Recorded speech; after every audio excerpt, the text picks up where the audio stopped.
Tak ada idea nak masak apa hari ni? Jom kita buat daging masak kicap. Macam biasa, resepi Pak Long dah sediakan dekat bahagian caption. Apa save siap-siap, senang nak refer balik nanti. Tips untuk lembutkan daging hari ni Pak Long rendam dalam soda bikarbonat. Buang 10 minit macam tu. Lepas tu kena bilah bersih-bersih ya.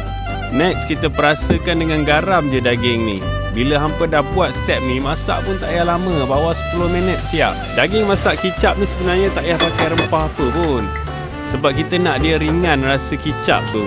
Kalau tak, nanti tak boleh nak beza dengan daging masak hitam, daging goreng belengai. Sebab tu bila masak kicap ni, kita nak kedepankan rasa manis daging dengan rasa kicap tu je. Nak tahu sedap tak sedap, macam mana pergi dia, hampa kena cuba buat nanti. Selamat mencuba, insya-Allah mesti jadi.